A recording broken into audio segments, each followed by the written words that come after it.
कमलेश कह रहे हैं 30वां श्लोक बहुत अच्छा है, बता दीजिए। कमलेश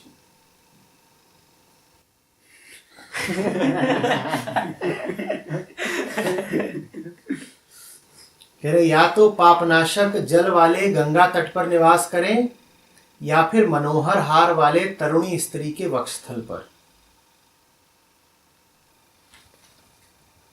ये बात उन्हीं दिनों बोली जा सकती है जिन दिनों नशा बहुत हावी हो।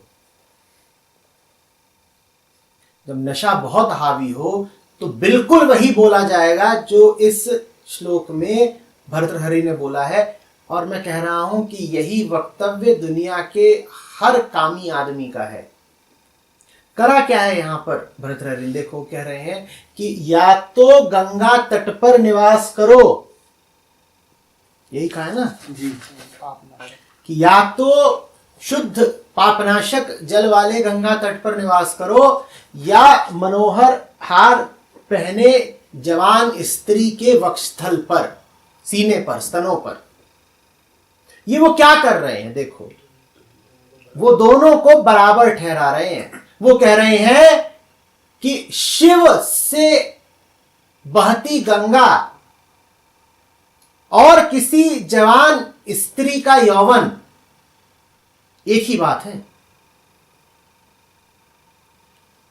काम वासना यही धोखा देती है। वो आपको स्तवन से हटा के स्तन पर ले आ देती है।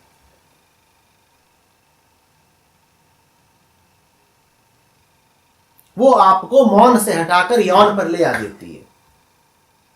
वो कहती है मौन और यौन एक है, अगल बगल की बातें हैं।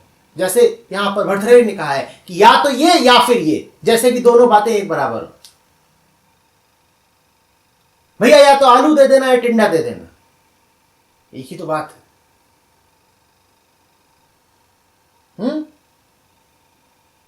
ये क्या आलू टिंडे का खेल चला रखा है।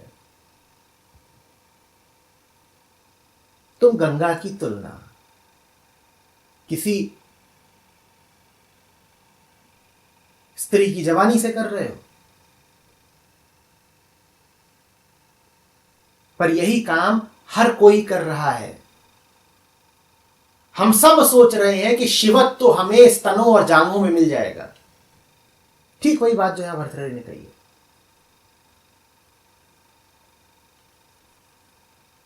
कि गंगा बराबर नंगा। गंगा के पास जाने की क्या जरूरत है जब नंगा होकर के वही सुख मिल सकता है।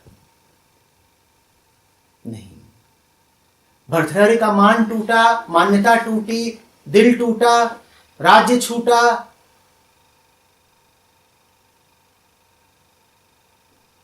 इसीलिए छूटा क्योंकि इस प्रकार की मूर्खतापूर्ण बातें करते थे। भर्तृहरि को जो क्लेश झेलने पड़े वो इसीलिए झेलने पड़े क्योंकि उन्होंने ऐसी दुस्साहसी, व्यर्थ, भ्रांतिपूर्ण, वास्तव में पाप युक्त बात कही। उन्होंने राम को काम के बराबर बैठा दिया। नतीजा वही हुआ जो आप देख रहे हो। ऐसा थपेड़ा पड़ा समय का कि जंगल जंगल फिर भटकते फिरे और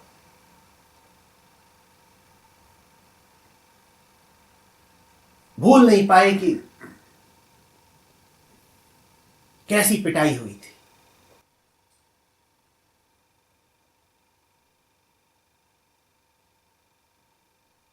इतनी भ्रांतिपूर्ण बात करोगे तो भाई और क्या होगा।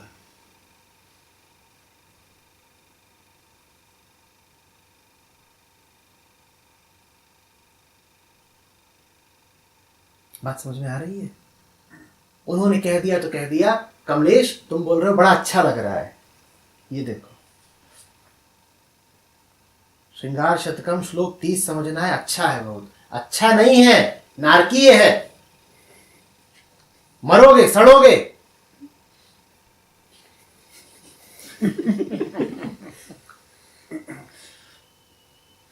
स्त्री के स्तनों को मंदिर का गुंबद समझ रखा है।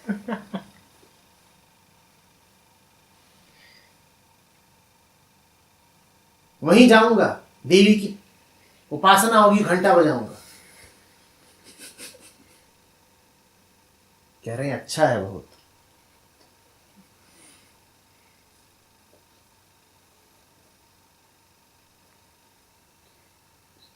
इसमें जो बराबर नहीं लगा, व्यंग भी कर रहे हैं, लग रहा है ऐसा कि तो गंगा वाले हैं। जो समझ जाए उसके लिए व्यंग है, जो न समझे उसके लिए प्रलोभन है।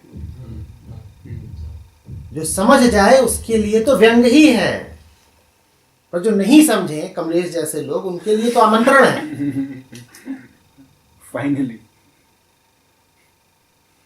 क्या जरूरत है तीर्थाटन करने की, क्या जरूरत है अध्यात्म की, क्या जरूरत है सत्संग की। मनोहर हार पहने तरुणी स्त्री के वक्षस्थल पे ही जब स्वर्ग है।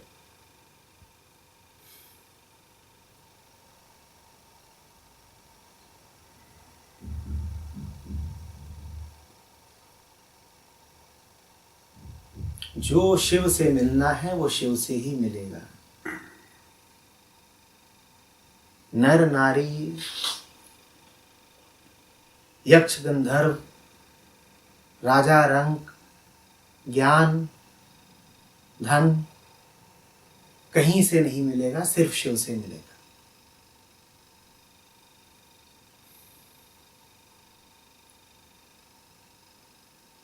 ये उम्मीद बिल्कुल छोड़ दो।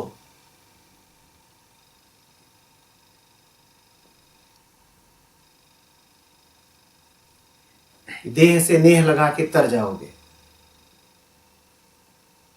देह खुद तो तर नहीं पाती, तुम्हें क्या तारेगी। सुंदर से सुंदर देह का क्या हश्र होता है। देह की यही बात है।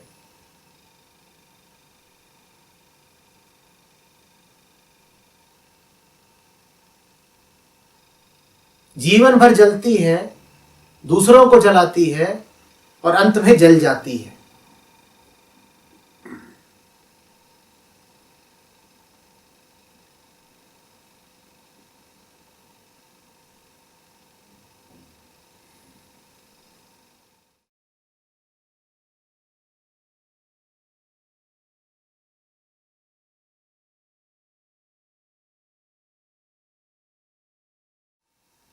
सत्यम ने पूछा है कि वैराग्य शतकम का 27वां श्लोक कहता है कि पूर्व काल में विद्या विद्वानों के क्लेश का नाश करने को होती थी। कालांतर से वही विद्या विषयी पुरुषों के लिए विषय का साधन बन बैठी। पूछ रहे हैं कि ये क्या बात है। विद्या और ज्ञान में अंतर होता है। विद्या जब ज्ञान बन जाए तो अविद्या हो जाती है। विद्या का अर्थ होता है उसमें स्थापित हो जाना जो किसी ज्ञान की पकड़ में नहीं आता। तो विद्या मूलतः निषेधात्मक होती है, वो काटती है, नकारात्मक ऋणात्मक होती है। उसका काम होता है हटाना। समझे?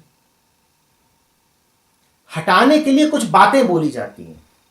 वो बातें क्यों बोली गई हैं? ताकि कुछ हटाया जा सके। पर कुछ होते हैं ऐसे धुरंधर जिनका हटाने का कोई इरादा नहीं होता, तो वो उन बातों को क्या करते हैं? वो उन बातों को ही पकड़ लेते हैं।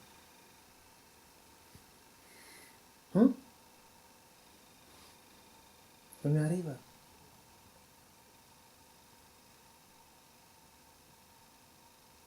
जैसे कि किसी के शरीर पर खूब गंदगी हो, उसको साबुन दिया जाए, वो साबुन का उपयोग हटाने के लिए ना करे बल्कि साबुन को जेब में और रख ले। उसने बढ़ा लिया अपने आप को, उसने अपने आप को कुछ दे दिया, अपने से कुछ घटाया नहीं, कुछ हटाया नहीं, स्वयं में कुछ इजाफा कर लिया। विद्या ज्ञान बन गई। शरीर से मैल हट जाती, जो बचता उसको विद्या कहते हैं। मैल और बढ़ गई, ये बात अविद्या की है।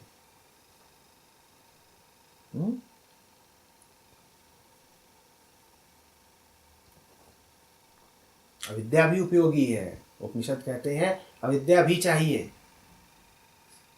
पर अविद्या अविद्या की जगह उपयोगी है। विद्या की बात अलग है, वो चीज अलग है।